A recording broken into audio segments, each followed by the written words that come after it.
Thank you for joining us. And again, absolutely no pressure to have your video on, especially if you are in the height of Seder preparation or kitchen koshering. I wanted to share some thoughts about matzah and what it signifies within the story of Yetziat Mitzrayim, of the Exodus from Egypt, and also in thinking about how we can use Pesach to think about how we act and behave vis-a-vis our relationship to God. I was inspired. Last year was the 25th anniversary of my bat mitzvah, and my mother gave me this beautiful book of Vayikra Torah, because Vayikra was my parsha, and there was a beautiful essay. So I referenced it at the bottom of my source sheet, but just to be transparent, this is heavily adapted from one of the articles within this book, which I thought was beautiful. So it's actually on it's on the parsha of Vayikra, but I think that it very much is Seder Pesach Torah. So thinking about, through the lens of Vayikra, thinking about the offerings that we bring in the Beit HaMikdash, or the Mishkan, the Torah is very specific. We can see here in this first in Perek Bet in Pasuk Aleph, and then I skipped a bunch of the less relevant details, and then Psukim Yud Aleph and Yud Bet, that when you present your meal offering, your Korban Mincha to God, it should be flour. Sola iya korbano, ve'atek ala hashemen v'natan ala levonan. You pour oil and frankincense on it. And then the Torah is very careful to say, Kol hamincha asher takrivu laHashem lo ta'aseh chametz, that you shouldn't make your mincha offering out of chametz. Ki kol se'or v'chol davash lo taktiru mimenu isha laHashem, because the leaven or the honey may be turned into smoke, or it shouldn't be turned into smoke as an offering of fire to God. And then in contrast, the Torah sort of mentions this other kind of korban reshit takrivu otam laHashem b'al hamizbech lo ya'alu l'reach nichoach. So the Torah is very clear. Yes, flour, right? Yes, oil. Yes, frankincense. No chametz, nothing leavened, and no honey. And many of the commentators are very struck by this. And I think that Abarbanel had sort of a good, concise read here, where he says, why, fine, no se'or and dvash, no leavened products and no honey, but why was it necessary to state that explicitly in the Torah? Right. For example, he says regarding birds, like when it tells you which kinds of pigeons and doves to bring as korbanot, it doesn't say you can't bring chickens and ducks. And so why was it necessary to explicitly prohibit se'or and dvash, the leavened ingredients and the honey? Right. Is that a clear question? Like what is especially either bad about it or troublesome about it that it deserves like really calling it out? It almost reminds me of like when, like if you say to your children, like, don't touch that, they're like, ooh, touch that, right? Like it really highlights it as opposed to detracting from it. And so the person who wrote this essay, Hanoch Waxman, points out that this really, it continues going, where it says it is more explicit that it's not just not chametz, it's sort of dafka, or specifically matzah. So you can see a few prakim later, when they're talking about the korbanot, right? It says v'hanoteret mimena yochlu Aaron uvanav, right? That Aaron and the rest of the kohanim get to eat the leftover pieces of korbanot. But they're careful to say matzot te'achel b'makom kadosh, that it should be as matzot, unleavened cakes, right? So not just not chametz, but dafka matzah in some way is like very important in this korban mincha. And so Hanoch Waxman asks, what is it about matzah? So now we've set up the question, and now we get to like the good Pesach punchline here. He says, right, what's so special about matzah? And we're going to walk through 4 different evolutions or phases of relating to matzah as a people who are leaving Egypt.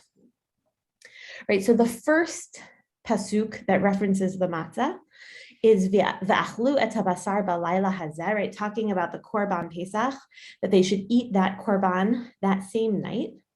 Tzli eish, right? It should be roasted over the fire. Umatzot al marorim yochluhu, right? What are we talking about here from the Seder?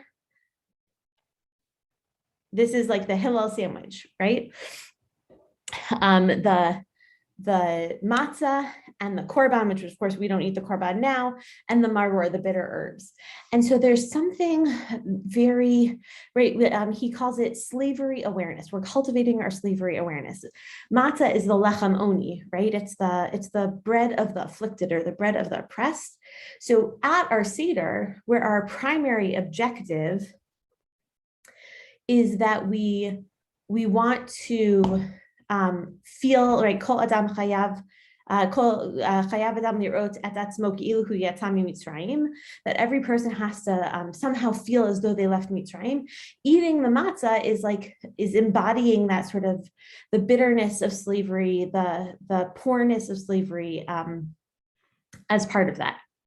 But that is not where like the Torah leaves matzah, right? So if we go even just 4 psukim later, we see matzah as what Hanoch Waxman calls preparation for freedom, right? Because here we're talking about eating it hurriedly, right? Your staff in hand, and you shall eat it hurriedly, right? This is about getting, you can imagine, right? Everyone packing up their things and their raw dough on their back. And this is about getting ready to be a free person. And that's maybe the step, maybe that's part of seeing yourself as if you left Egypt, and maybe it's the step sort of after that, right? Once we're starting that transition from slavery to freedom. And then sure enough, only 5 psukim after that, when we're talking about the mitzvah, we'll read this during Torah reading on Pesach. Ushmartem et hamatzot ki be'etzem hayom hazeh hotzeti et tzvotecha me'eretz Mitzrayim. Right, you shall observe is the way that shmartem here is translated, the feast of unleavened bread. For on this very day I brought your rings out of the land of Egypt. Ushmartem et hayom hazeh l'dorotechem chukat olam, and you shall observe this throughout the ages, an institution for all time. And it's interesting that the word shmartem appears twice. God is the person who shamor, who sort of protects us, right? A different translation of the word shamor, as we're leaving Egypt. And then we begin to flip that relationship where we also get to be the people who are shamor, whether we're observing, right, guarding the holiday of Pesach, or shmura matzah, right, is traditionally about sort of guarding over the wheat early in the process to make sure that there's no leavening happening. But also I've heard it suggested that really it's about guarding the matzah. It's about keeping the matzah close to us, keeping it as a symbol of our redemption. This is a moment where we begin to be able to sort of echo God's actions. So God kept us. He was shamor for us. God was shamor for us. And now we are shamor of the matzot and of the Chag HaPesach l'dorotechem. So we really see the transformation from slavery to just preparing for freedom to now actually experiencing that moment, that turning point where we start to become free. And then several psukim later, 12 psukim later, still in Parak Yud Bet, chapter 12 of Shmot, we see v'afu et habatzek, right? They bake this unleavened bread, asher hotziu mitzrayim, that they brought out of Egypt, ugot matzot kilo chametz, right? It was not leavened because. And so it's just this matzah, ki gorshu mitzrayim, because they had to leave very quickly. V'lo yochlu lihitmamea v'gam tzeidah lo asu lahem. Right, and so here we're now looking backwards. This is like the point after we've crossed the Red Sea, right? And we actually haven't crossed the Red Sea. I apologize. Maybe we're on the other bank of the Red Sea, and but we're feeling free. We've left sort of the immediate province of our slavery, and we are getting ready to make that first meal, right? To bake those unleavened cakes. And again, we see that sort of like this, not that. It's not chametz, it's definitely matzot. It's definitely something different. And so I think that, right, chametz doesn't really like play a role in the Pesach story, only as sort of maybe the straight man to the matzah. But that there are all these sort of layers, complex layers of transformation that happen through the story of the matzah. And so when we look at the matzah on our Seder plate, it could be more, right, than just a symbol of affliction or just a symbol of preparing for freedom. It could be actually when we taste the matzah as though we've left Egypt, maybe we don't have to experience the bitterness of leaving Egypt. We get to take that like crunchy bite of freedom, right? Where we get to imagine the experience of feeling free after the slavery is over, which I think is a very powerful emotion to cultivate at the Seder. So the matzah certainly has this extra exciting aspect to it, in that it really journeys with the people, I would say, as they move through. But to pull it back into the sort of Vayikra atmosphere for a second, because I think this, even it just follows our calendar timeline here, is to think again about what that Korban Reshit is. So just to remind you, pre our matzah journey, when we were talking at first about the Korban Mincha, the meal offering that we bring, right, that is the one that doesn't have honey or leavening, but the Korban Reshit we bring at another time. And what's interesting about the Korban Reshit is that it does not occur other times in the Torah, which makes it sort of hard to know exactly what it is.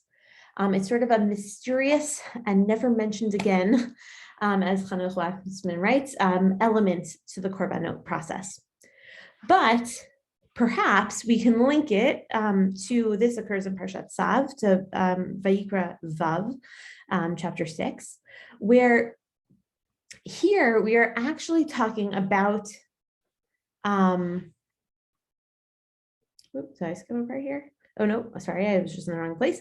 Sorry, Vayikra Kaf Gimel, much further along, where we talk about an offering that sounds maybe like this Korban Reshit, which we mentioned. And so here we see, Mimosh votechem taviu lahem tnufa shtayim shnei esronim solet tiena chametz da'afena bikurim laHashem. So here you bring from your settlements 2 loaves of bread as an elevation offering, and each shall be made 2/10 of a measure of choice flour, baked after leavening, as first fruits to the Lord. Right, so this Korban Reshit, which is like some kind of first Korban, maybe is tied into the Bikurim.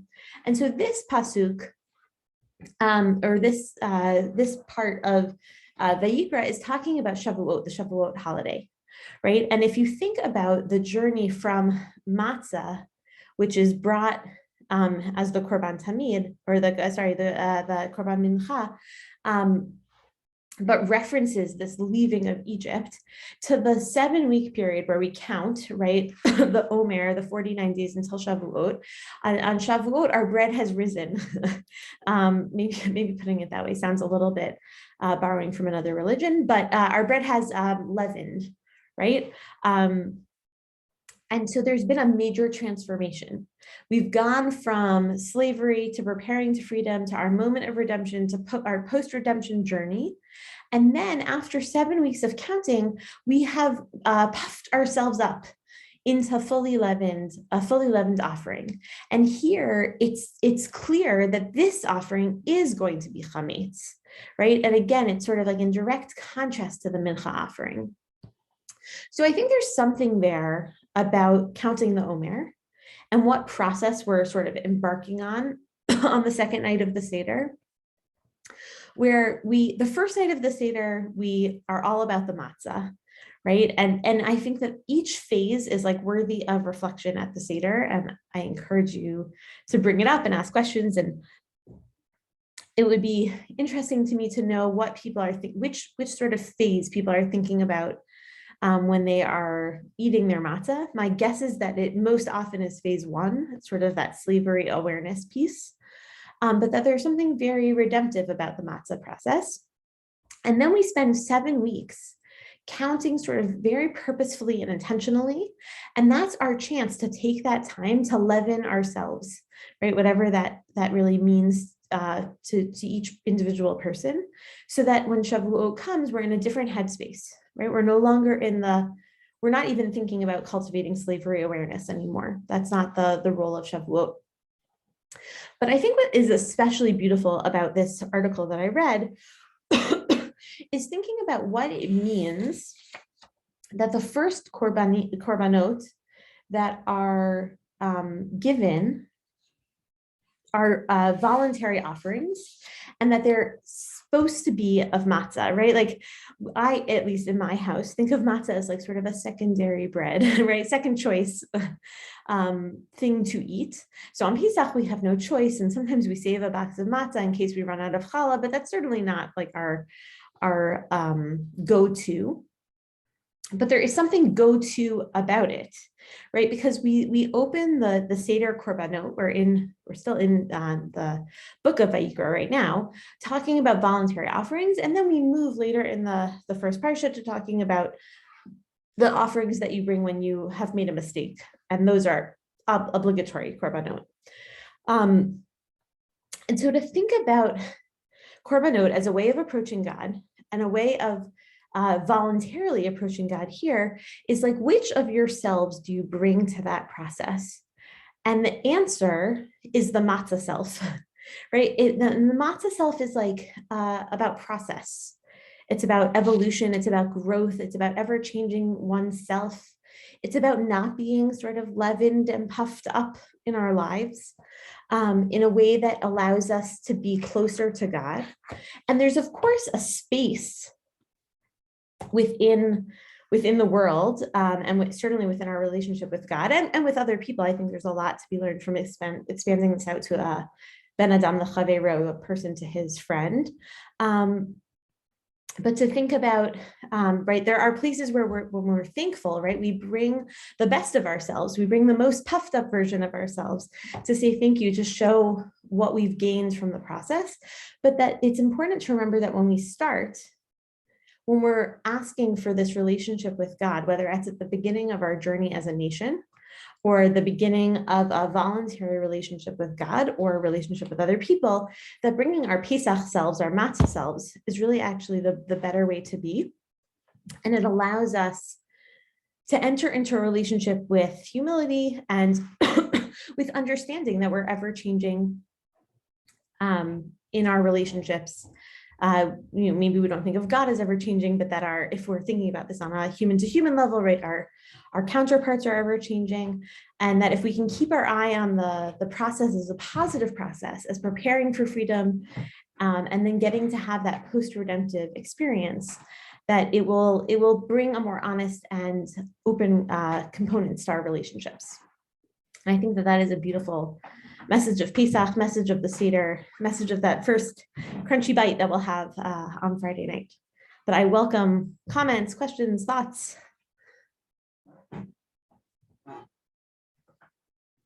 I see you, Evan. Does that mean that you have a question, or you just came back? There's no pressure to have a question. No. Or a thought. I mean, certainly we don't. I do have a question. I mean, something I've kind of wondered about is what the significance is that there seem to be two kind of different reasons for why we have matzah, right? Like, so like the chronology doesn't quite work out. I mean, whether is it because we left in haste and therefore the matzah couldn't rise, or whether it was that God commanded us to have matzah, or if they don't have to be inconsistent. But it seems to me that like there must be a reason that didn't get smoothed over in the text, because it just seems like such an obvious, kind of lumpiness or bumpiness. And so I wonder kind of if what you're, kind of what you're suggesting here is very interesting, because it makes me think that maybe the fact that the potentially contradictory reasons are not an oversight, but it kind of creates room for these other kinds of explanations. And so I don't know. don't know if it's really a question or a comment, but I was just thinking about how, kind of if everybody agrees you have to have matzah. There doesn't seem to be any question in the text about that, but the fact that there doesn't seem to be a single definitive reason provides space for reasons to grow, to like kind of grow in, to fill the gaps potentially. Yeah. Yeah, I think so. I think you're exactly, you hit it on the head, right? Like there's so many different components of the matzah experience. The fact that in some places it's called lechem oni and in some places it's not. The fact that it does seem to be sort of like a historical accident on some level, right? As opposed to some kind of intentional process. I think sometimes it does seem contradictory, and that this is a nice way of sort of smoothing out some of those differences, is to say like at different times it's different things. Yeah. And like maybe that's part of real life, right? Like some things are hard for us at sometimes and easier at other times, or like our greatest tools become, crutches. I can think of like lots of ways in which we sometimes use things in different ways, sometimes to our benefit and sometimes not. I have to say that for me, like matzah as a slavery awareness tool is like not very resonant. But thinking about it as a moment of redemption feels like very victorious. That's like, maybe that's like the celebratory nature I want to experience at my Seder. Interesting. I mean, I guess this is a little bit further afield, but something that it made me think about was that in kind of regular like American law, there are a lot of examples of a rule that everybody kind of agrees is a rule, but none of the explanations for it quite like quite work perfectly, and so they don't. So then there are multiple competing explanations for things, and none of them kind of end up winning out because they all offer something, and it kind of reminds me a little bit about.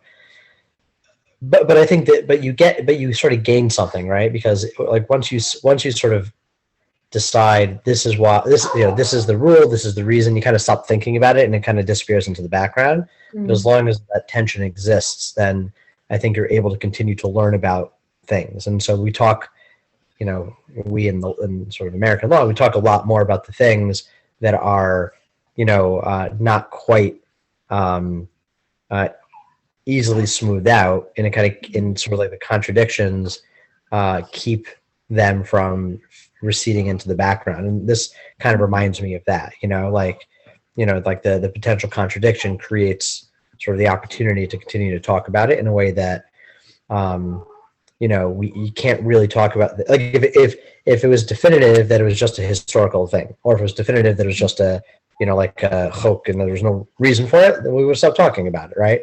Yeah. So this kind of, I think, is maybe like I said, it's like an opportunity to do whatever with it that you want to do, within, it's an invitation to look deeper into the text, I guess. Yeah. What you're saying reminds me also of Sukkot, right? That we talk about how Sukkot are like meant to be the vulnerable experience of those traveling in the desert. And we also talk about Sukkot as like the wings of the angels of God, like sort of covering and protecting us, which to me feel like a little bit at odds. I think that is a value of the text, is to be able to hold these competing values together in some way. And also there's something for everybody, right? The people who want to feel more vulnerable on Sukkot, or who want to feel more like slaves, are able to do that in a way that feels meaningful and like grounded in text, which I think is important. And that there's also this other experience to it. But I think that thinking about matzah as that process making, the art of growing and evolving, is very powerful. And that certainly the text with its ambiguity lends itself to that. And that if we think about Pesach as like the moment in the sort of calendrical journey of becoming a people and becoming like having the autonomy to grow, is very powerful. And then celebrating that growth on Shavuot is like a really cool bridge between the two holidays as well.